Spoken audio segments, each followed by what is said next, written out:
who we think would probably really enjoy this. And we could probably actually describe who should probably stay away from it, honestly. It just wouldn't be for them. It's Oh very yeah, possible. 100% agree that.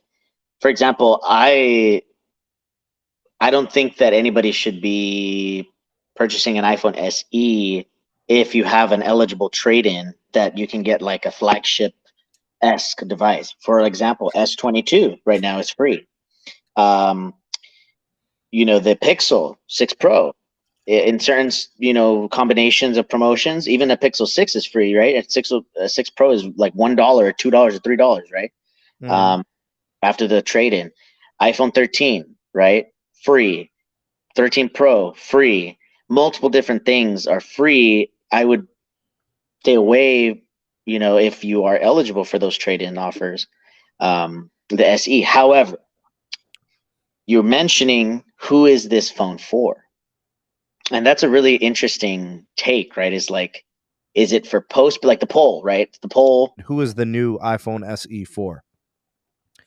And what I wanted to do is I wanted to just poll you guys to see, is it for everyone? Like anyone could enjoy it or use it?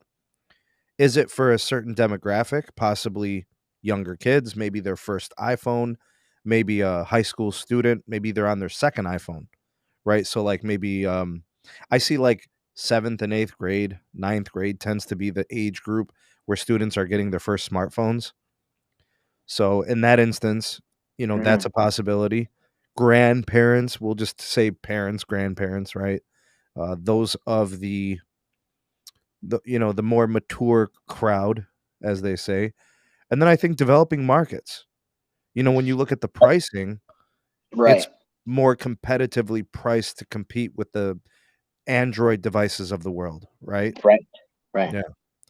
And Right. one of the So, things that I can say is this, right? So I was having a conversation with a good friend of mine, and his daughters, ages 11 and 9, right? They got the iPhone SE version 2, right? Which has all LTE bands. And then I asked him, I'm like, that the iPhone 13 mini and iPhone 13 is free with a trade in. And that phone, it could be the next upgrade, the iPhone 14, iPhone 14. I don't know if the 14 mini is coming, but let's say iPhone 14, right? That's the base flagship version model, right? It would be free in every year. If this thing keeps going for the next, however long, the base model is always free because that's the cheapest entry point, right? sure. Yeah. Um, an iPhone SE type person, or is she going to get the iPhone 13 version or the 14 version? I think if there's a trade-in eligible, might as well get the trade-in eligible. Now, if it's full out of pocket, of course, you'd get the SE. Yeah. I think the price point matters here, Moose.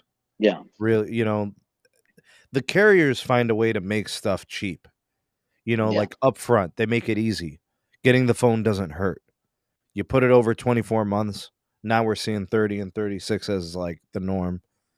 So like I don't even think like financing has made expensive phones manageable. It's not that they're cheaper, they're put over more installments, right. So to me the pricing is a non-issue, but if somebody's buying outright, it's an attractive price point compared to, the base model flagship, which is coming in at what, Moose, $800?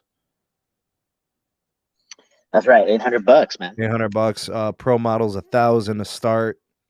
You upgrade storage, you go to the max, all these things add cost. So, you know, they're all important angles here.